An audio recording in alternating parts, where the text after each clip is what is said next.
Hanya dalam hitungan hari, Purwokerto berubah menjadi kota penuh puing.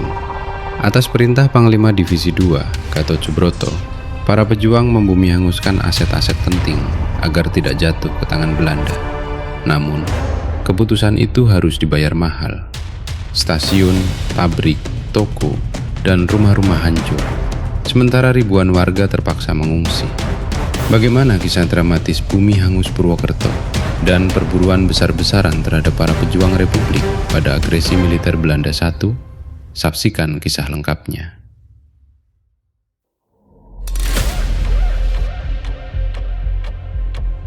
Setelah Wopotsari, Purbalingga jatuh ke tangan pasukan Belanda dalam agresi militer I, Panglima Divisi 2, Gatot Subroto, memerintahkan pelaksanaan taktik bumi hangus di kota Purwokerto. Tujuannya agar aset-aset penting di Purwokerto tidak dapat dimanfaatkan oleh tentara Belanda untuk memperkuat operasi militernya melawan Republik Indonesia.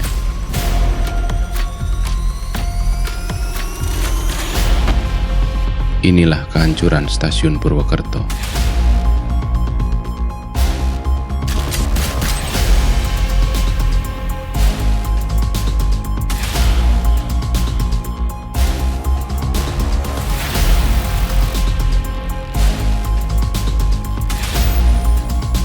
Inilah puing-puing pabrik-pabrik di Purwokerto setelah taktik bumi hangus dilaksanakan.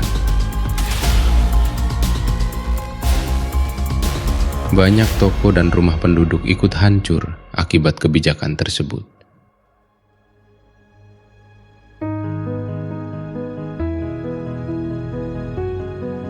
Masyarakat terpaksa mengungsi setelah Belanda menduduki Purwokerto. Pada 31 Juli 1947, pasukan Belanda melakukan penyisiran dari rumah ke rumah untuk menangkap para pejuang Republik Indonesia.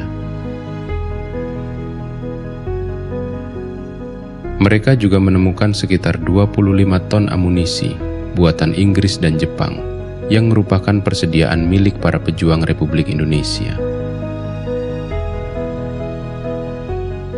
Para pengungsi yang kembali ke kota hanya dapat mengais puing-puing rumah mereka yang telah hancur.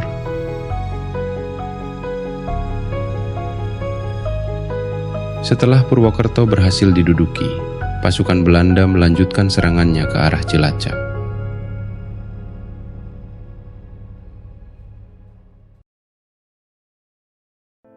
Indonesia, tahun 1947. Belanda yang belum pulih dari kehancuran Perang Dunia Kedua, kini menghadapi krisis finansial yang berat. 120.000 tentaranya tertahan tanpa kepastian di tanah Jawa. Mereka membutuhkan dana, mereka memerlukan pasokan. Maka, dengan legitimasi politis bernama Polisionel Aksi, mereka membatalkan sepihak kesepakatan damai Perundingan Linggarjati. Target mereka jelas, eksploitasi ekonomi. Belanda mengincar komoditas gula di Jawa. Belanda membidik komoditas minyak dan karet di Sumatera. Menggunakan dalih bahwa Republik Indonesia gagal meredam pengaruh Cina dan kebangkitan Partai Komunis Indonesia, kekuatan militer kolonial mulai dikerahkan terhadap bangsa Indonesia. Panglima Kenil Jenderal Spoor merasa optimis.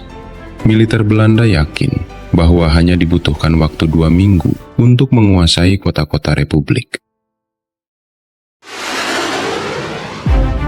Fajar 21 Juli 1947 pun tiba. Konflik bersenjata baru dimulai. Belanda menerjunkan 3 divisi di Jawa dan 3 brigade di Sumatera. Berbekal persenjataan modern buatan Amerika Serikat, pasukan Belanda bergerak maju. Operasi dengan sandi, Operasi Produk, menggempur Jawa Timur melalui 3 titik.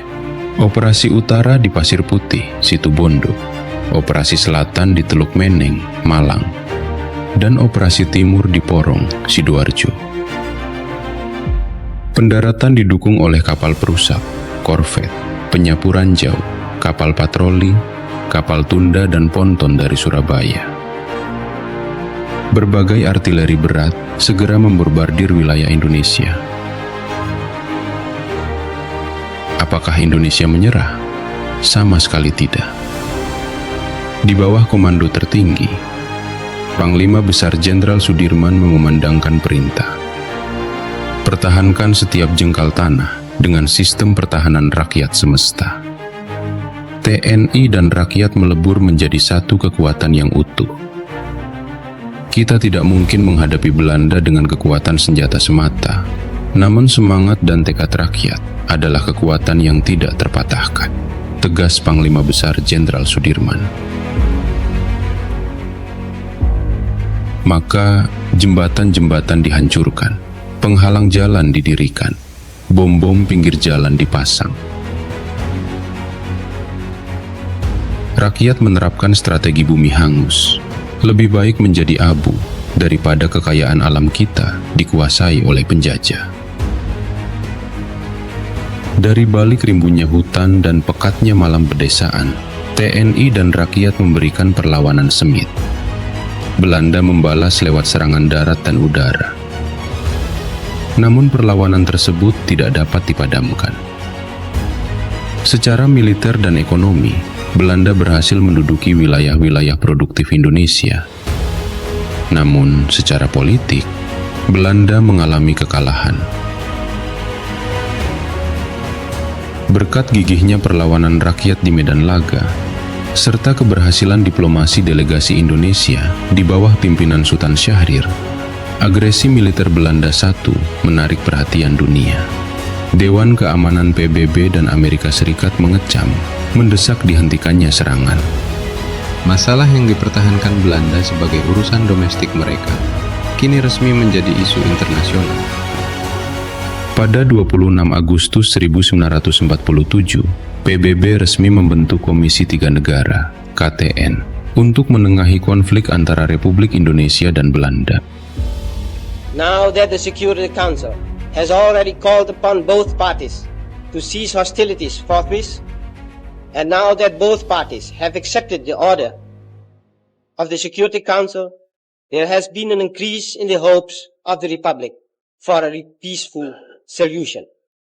So long, however, as Dutch troops remain in Republican territory, there remains the threat to the very existence of the Republic, and therefore also to lasting peace.